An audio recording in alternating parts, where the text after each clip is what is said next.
चाय के बारे में एक जानकारी दे दूं मैं। चाय जो है ना, आपके देश का उत्पादन नहीं है। पहली बात जानकारी के लिए बता दूं, अंग्रेज आए थे जब इस देश में तो चाय का पौधा साथ में लाए थे और उन्होंने भारत में कुछ ऐसे स्थान हैं जो अंग्रेजों के अनुकूल, जहां ठंड ज्यादा पड़ती है, उन स्थानों पर पहाड़ियों पर चाय के पौधे लगवा दिए तो उसमें से चाय होने लगी। अंग्रेज अपने साथ चाय लेके आए थे। भारत में चाय कभी हुई नहीं। 1750 के पहले इस देश में एक भी चाय का कहीं नामो निशान नहीं था। ब्रिटिशर्स आए ईस्ट इंडिया कंपनी लेकर, तो उन्होंने चाय के बागान लगाए। उन्होंने अपने लिए लगाए। क्यों लगाए? चाय एक मेडिसिन है। इस बात को ध्यान से सुनिए। चाय एक मेडिसिन है, लेकिन सिर्फ उन लोगों के लिए जिनका ब्लड प्रेशर लो रहता है। सिर्फ उन लोगों के लिए जिनका ब्लड प्रेशर लो रहता है चाय मेडिसिन है, और जिनका ब्लड प्रेशर नॉर्मल और हाई रहता है चाय उनके लिए जहर है। आज के न्यूज़पेपर में है चाय मोटापा कम करती है। बता रहा हूं ना, आगे बढ़ते हैं। चाय उन सब के लिए जिनको ब्लड प्रेशर कम रहता है अमृत है, मेडिसिन है लो बीपी वालों के। लेकिन चाय उन सब के लिए जहर है जिनको बीपी हाई रहता है या नॉर्मल रहता है। अब अंग्रेजों की एक समस्या है, आज भी है, वो हजारों साल से। सभी अंग्रेजों का बीपी लो है। सिर्फ अंग्रेजों का ही नहीं, अमरीकियों का भी, कैनेडियन लोगों का, फ्रेंच लोगों का, जर्मन लोगों का, स्वीडिश लोगों का, डेनिश लोगों का, सबका बीपी लो है। कारण क्या है? बहुत ठंडे इलाके में रहते हैं, बहुत ठंडे इलाके में। उनकी ठंड का तो हम सोच नहीं सकते। सर एक चीज, तनाव, टेंशन, मैं बताता हूं, अभी एक बात पूरी हो जाए तो। अंग्रेज और अंग्रेजों के आसपास के सारे देश दुनिया के इस हिस्से में रहते हैं जहां ठंड बहुत है। साल में 6 महीने सूरज नहीं, इतनी ठंड है। और आप अगर उनके यहाँ टेम्परेचर रेंज देखेंगे तो -40 उनकी लोएस्ट रेंज है। -40 ऋणात्मक रूप से, शून्य से भी नीचे 40 डिग्री, शून्य से भी नीचे 30 degree, 20 degree, 22 degree, 25 degree, 15 degree, ये टेम्परेचर उनके यहाँ 6 महीने रहता है। सूरज निकलता नहीं, 6 महीने धुंध ही धुंध रहती है आसमान में। ये इनकी सबसे बड़ी तकलीफ है, अंग्रेजों की और अंग्रेजों के आसपास के देशों में। ज्यादा ठंडे इलाके में कोई भी रहेगा उसका बीपी लो हो जाएगा। आप भी करके देख लें, मैंने किया एक बार मैंने ये एक्सपेरिमेंट अपने ऊपर किया। बर्फ मंगाया मैंने, वो बर्फ की सिल्ली आती है ना, वो मंगाई और चारों तरफ सिल्ली लगा के अंदर में लेट गया। लेटने से पहले मैंने मेरा बीपी चेक कर लिया और लेट गया। 3 मिनट के बाद ही मेरा बीपी लो होना शुरू हो गया। 3 मिनट से 6 मिनट में इतना लो हो गया कि मेरी दम निकल जाए ऐसी हालत हो गई। 8-10 मिनट में ही मुझे बर्फ से बाहर आना पड़ा। फिर बीपी चेक किया, मैं कल्पना नहीं कर सकता इतना लो था, इतना लो था। फिर मेरे समझ में आ गया कि मेरे से ज्यादा बेचारे तो अंग्रेज हैं जो बर्फ की सिल्लियों में 6 महीने रहते हैं। चारों तरफ बर्फ रहती है, छत पे बर्फ रहती है, सड़क पे बर्फ रहती है, इधर बर्फ रहती है, उधर बर्फ रहती है। इतनी बर्फ होती है कि गाड़ियां बर्फ में दब जाती हैं। फिर उनको स्पेशल अभियान चलाना पड़ता है बर्फ को तोड़ने का। सारी सरकारों का बड़ा बजट तो बर्फ तोड़ने में खर्च होता है, कनाडा, अमेरिका वगैरह। तो वो लोग सच में बर्फ में ज्यादा रहते हैं, ठंड बहुत है, ब्लड प्रेशर बहुत लो होता है। अब तुरंत ब्लड को स्टिमुलेंट चाहिए। अगर बीपी लो हो गया, इतनी ठंड पड़ गई, स्टिमुलेंट चाहिए तुरंत बीपी बढ़ाने के लिए, तो चाय उसमें सबसे अच्छी है। दूसरे नंबर पे कॉफी। तो चाय और कॉफी उन सबके लिए बहुत अच्छी है जो ठंड वाले इलाके में रहते हैं।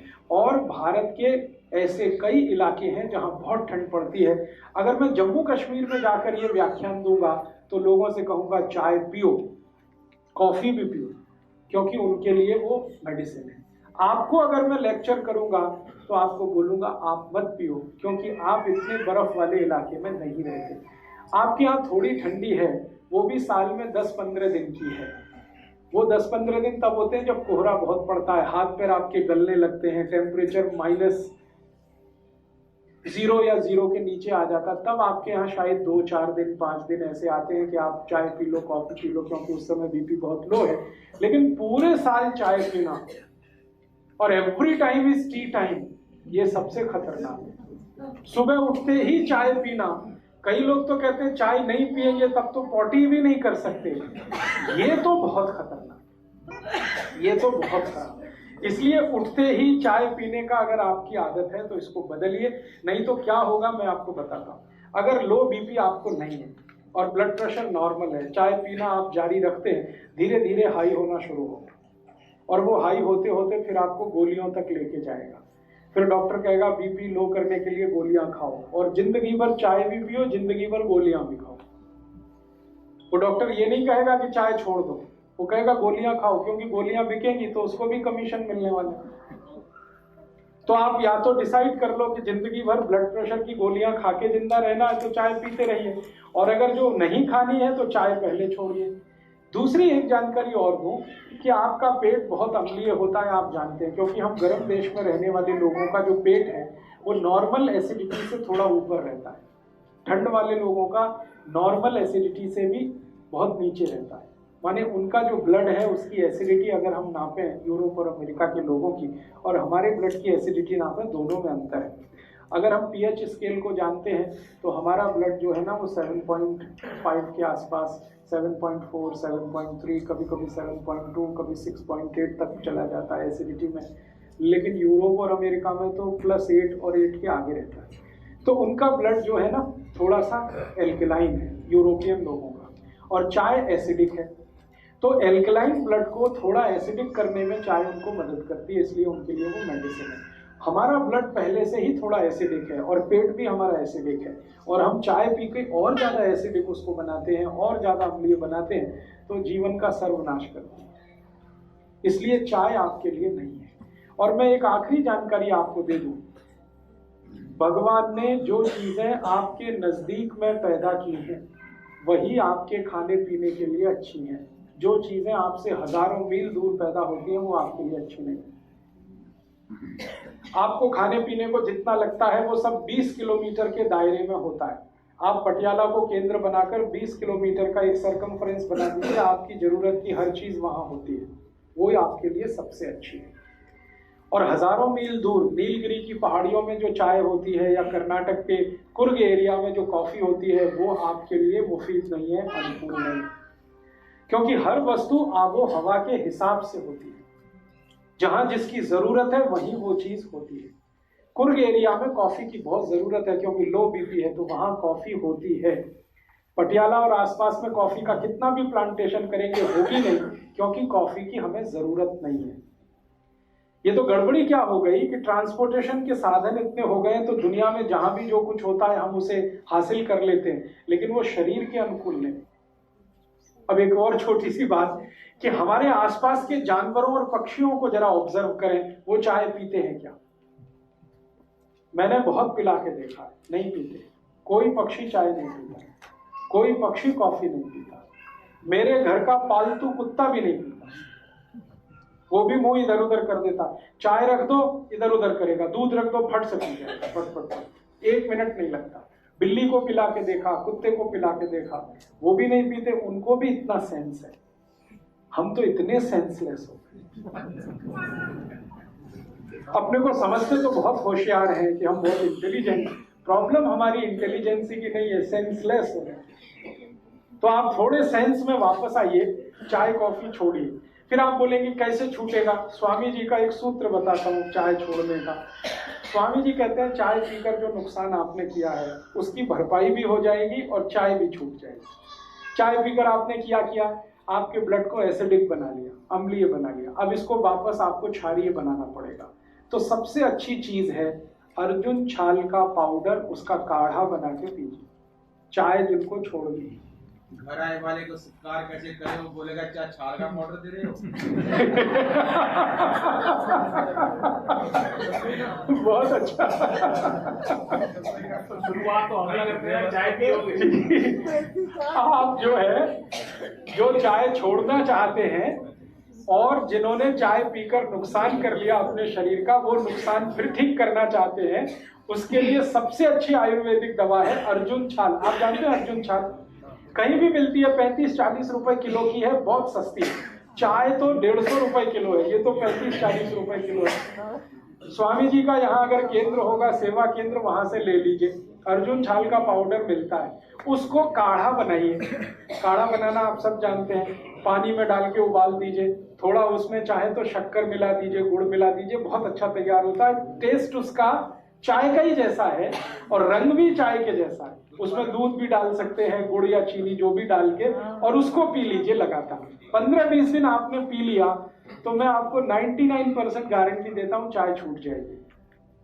और चाय पीकर जितना नुकसान आपने कर लिया वो सारा नुकसान उससे कवर हो जाएगा।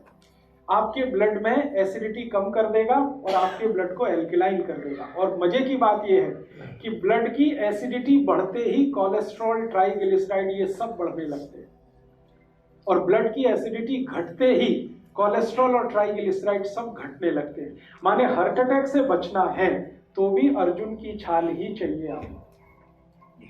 तो चाय का सबसे अच्छा विकल्प है। और एक अच्छा विकल्प है, अर्जुन की छाल बहुत क्षारीय है, एल्कलाइन है। ऐसी कोई भी चीज जो एल्कलाइन है वो आप पीना शुरू कर दीजिए चाय के विकल्प के रूप में।